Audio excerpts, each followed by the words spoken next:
হাওড়া কিংবা শিয়ালদা স্টেশনে এরকম বড় বড় পাখার হাওয়া কে কে খেয়েছো বলো তো? আমি জানি তোমরা অনেকেই খেয়েছো।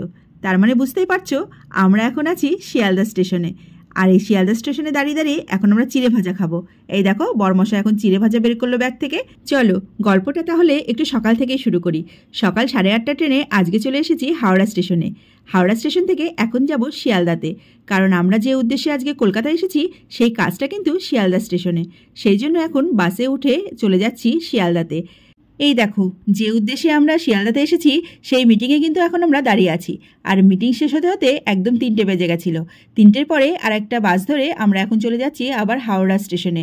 আমাদের বাড়ি যেহেতু নবদ্বীপে, তাই কিন্তু হাওড়া দিয়ে যাতায়াত করাটাই আমাদের পক্ষে বেশি সুবিধা। হাওড়া স্টেশনে নেমে দেখি আমাদের ট্রেনটা 2 নম্বর প্ল্যাটফর্মে দাঁড়িয়ে আছে, তাই তাড়াতাড়ি হেঁটে আমরা এখন ট্রেনে উঠতে যাচ্ছি। প্রথম দিকে কামরাগুলোতে আমরা একটাও সিট পাইনি। আমরা চলে গেছিলাম একদম লাস্টের দিকে কামরাতে। সন্ধ্যা 7টা। এখন নেমে গেছি আমরা নবদ্বীপ স্টেশনে। মেয়েটাকে কিন্তু আমি বাড়িতে একাই রেখে গেছি। ও কিন্তু একা একাই স্কুলে গেছে, আবার স্কুল থেকে এসে স্নান টান করে খেয়ে দিয়ে রেস্ট নিচ্ছে।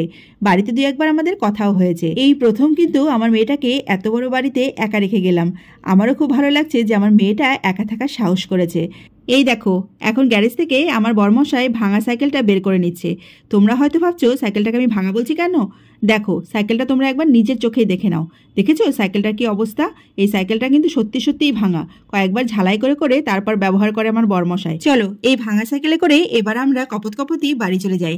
আর এই ভাঙা সাইকেলের কথা যদি আমি একবার বলি, আমার কর্তামশাই কি গান করবে জানো? চলে আমার সাইকেল হাওয়ার বেগে উইরা উইরা।